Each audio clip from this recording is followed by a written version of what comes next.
surgery, breast surgery, of course, because we talk about breasts on this podcast. You're probably going to encounter someone who's had surgery.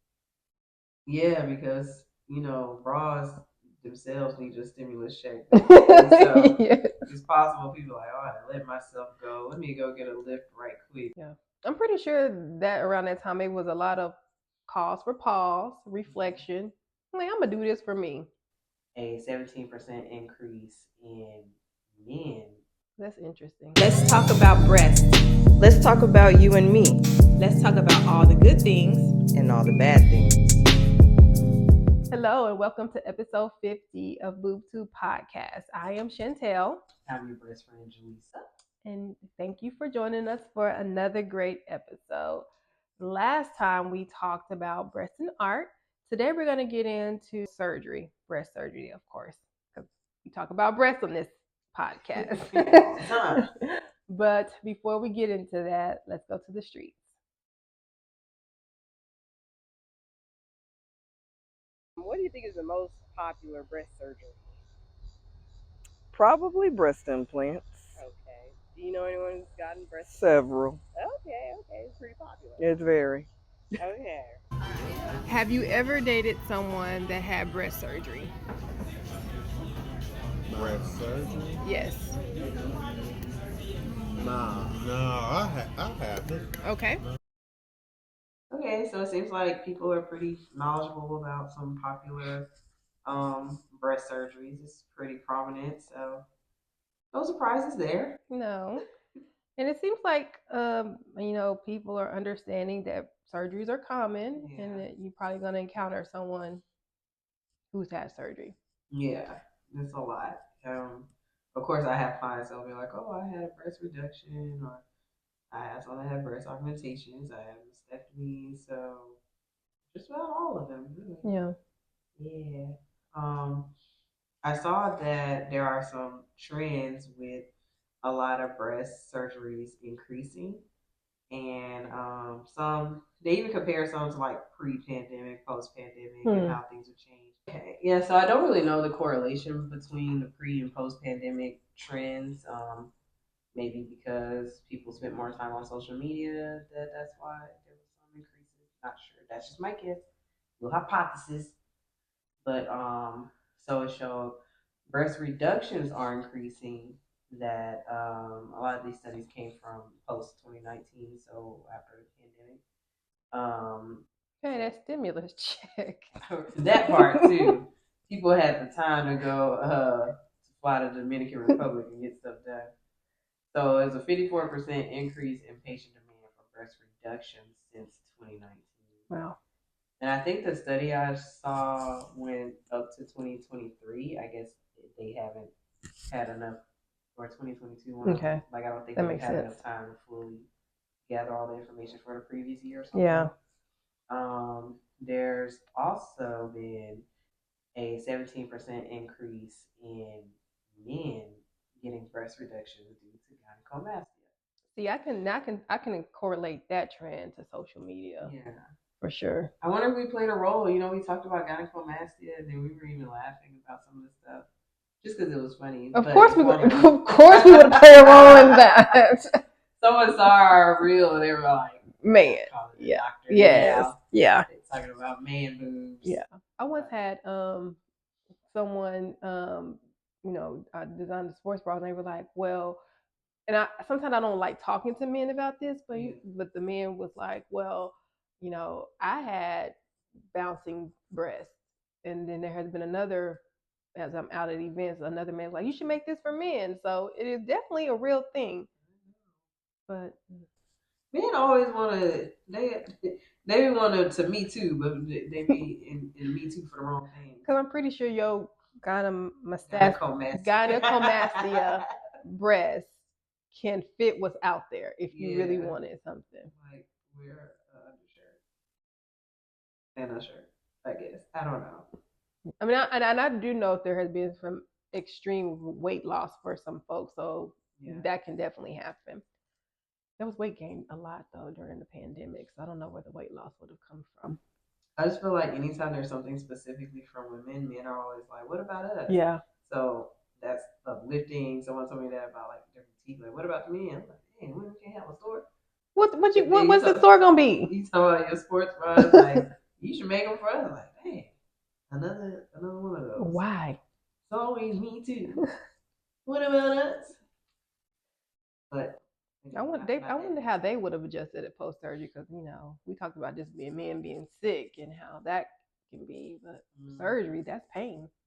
What? Oh yeah, and then they can't handle it that well. But I will say that I think that I don't know why it went off. It's okay. It was off in the middle of the last one too, or something. I just checked it and turned it on. It'll be all right. So I think that what is it? Oh, men post surgery, if they had gynecomastia, they probably like a new baddie, like new boobs. Who this? They don't know how to act, shirt off everywhere. And built up some pecs or something. I wonder what that surgery recovery is like. Yeah, they can't nobody tell them nothing. Right. Running around with no shirt on. I only know one person who got it, but I mean, I didn't know them when they got it.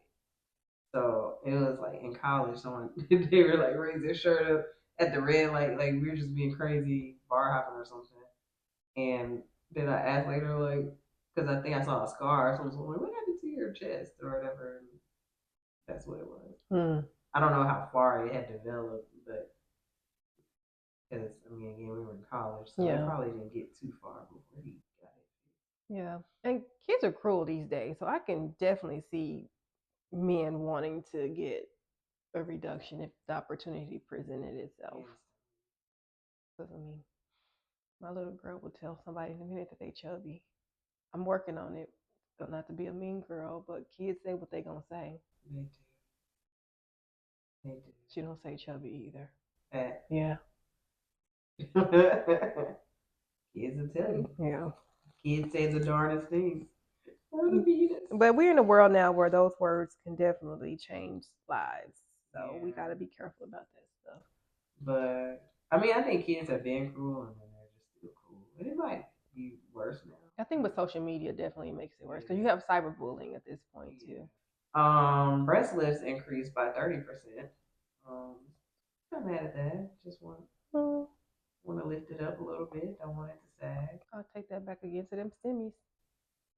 Yeah, because bras themselves need a stimulus check. So it's possible people are like, oh, I let myself go. Let me go get a lift right quick. So that can be a thing. Yep.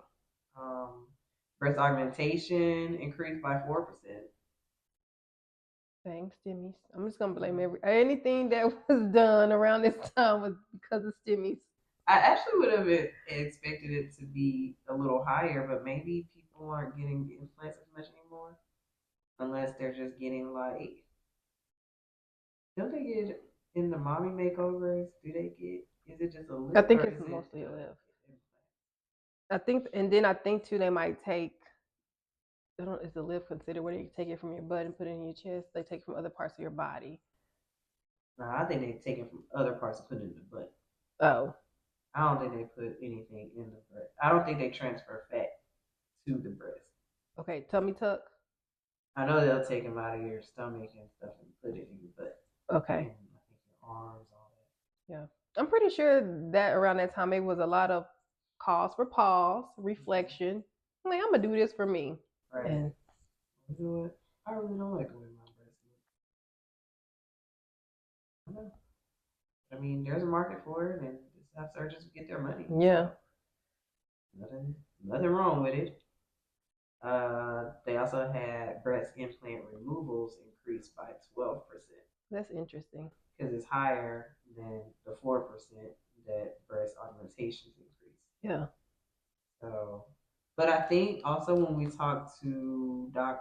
Redna, she said it was a 10-year warranty.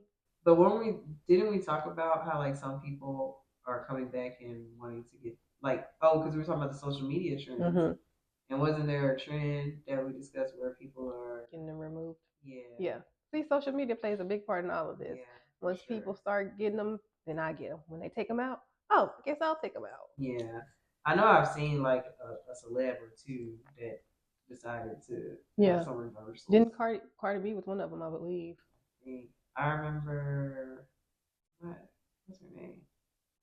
I got her face in my head. I can't think of it. Oh, the one that was on. She went to family. K Michelle. I had Oh. the K, and I kept wanting to say Keisha. Oh, but she I was had a like, botched that's not one. her. That's not her. Yeah. Yeah. I don't really know what was the point. I don't know. Different strokes for different folks, like, because that doesn't even seem appealing to me to have to look at or anything. What? Like how much butt she had added to her Oh. and stuff. But it's her body, her choice. Yeah. All the time, all day, every day. Comedians have some. They have a lot of good.